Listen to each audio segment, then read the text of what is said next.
Here's how I choose a priority, and this is important. First question, I go, is it planned? I don't let someone else's false emergency become my priority. I'm sorry you're scrambling last minute to make this happen, but your inability to plan is not my emergency. So I always ask, first and foremost, is this thing planned? And if it's not, I usually say no, or I know it's not a priority. Because if it's a priority, you thought through it, because now you're a strategic thinker. Because high performers are strategic thinkers. You already knew what was the priority. If you don't know what priority is on Monday, and then what happens is you just become reactive. You just do whatever the world throws your way. And most of what the world throws your way is false emergencies.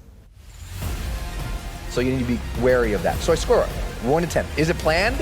1, no. 10, absolutely. If it's been planned, it's a priority, right?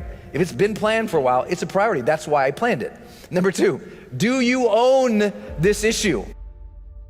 Your intuition is much more developed than you know it is. It's way more highly developed than you give yourself credit for. And if something is put in front of you and you're trying to decide priorities, you probably know if it's right or not. And you need to listen to that. Don't always argue with your intuition. If something is saying no, listen and ask, why is it saying no?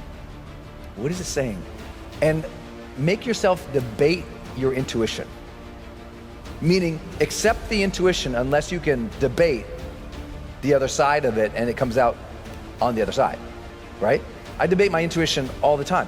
My intuition says, don't do this. I say, okay, Brendon, make the case for doing it. And I'll try to win the argument. And that helps me follow my right path. I'm here to tell you, you know more things than you give yourself credit. There's wisdom in you. Listen to that wisdom in you much more often. And if you're really struggling, let me give you this tool. It's a book by Rushworth Kidder, Kidder. It's one of my favorite books of all time. It's called How Good People Make Tough Decisions. And Rush taught more people about ethics than anybody else in the history of thought leadership. And it will help you figure out what is right, because it's hard, right? He says that it's difficult to choose sometimes between two things that are both right. The easy decisions of life are right and wrong. The tough decisions of life are right and right. And he says, because you know what? Sometimes it's right for you to do your own thing, individual value, and sometimes it's right for you to help others, social value, and sometimes those values conflict, right? Sometimes you want justice on something, but you also know you should be merciful. Sometimes you know you want something in the short term, but you know it compromises the long term. And this is a book about how to navigate all of that. Next, is this a passion? Do I care about this? If this isn't a passion, if it gets a low score, it's rare that I'll do it. It's not going to be a priority if I don't care about it. Next, will this help you grow? Is there personal development in this? When I'm choosing priorities, if I can't see growth in it, it's not a priority, right? It's a nice to have, it's a preference, it's not a must. And then last, will this help you lead? I want you to see yourself as a leader of your family. And I want you to lead your family as if you were thinking about how Martin Luther King led the civil rights movement. I want you to think of leading your team like a John F. Kennedy led us to the moon. I want you to think about those people who you serve as if you were that bright light in the darkness that they needed just then. When you do that, your priorities shift a little bit more.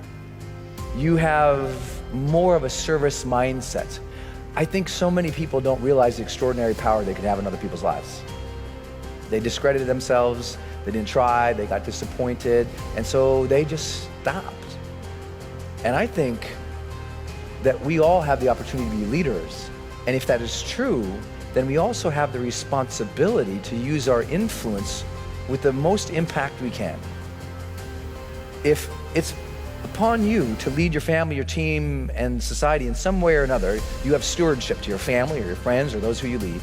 If you have that, isn't it incumbent upon you to make sure that your time is well spent? on the things that we mentioned here?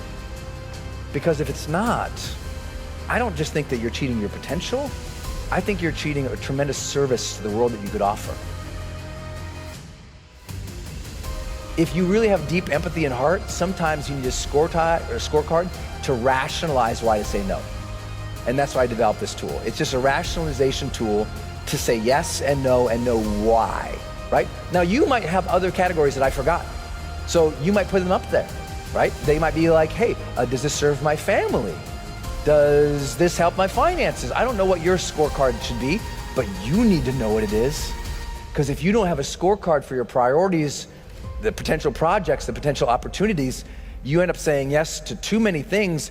And remember, it's not that you might not achieve your goals, it's just that you might have achieved the things that don't matter. Not every mountain is worth the climb. So we have to make sure we choose the things that are right for us, not busy work, life's work.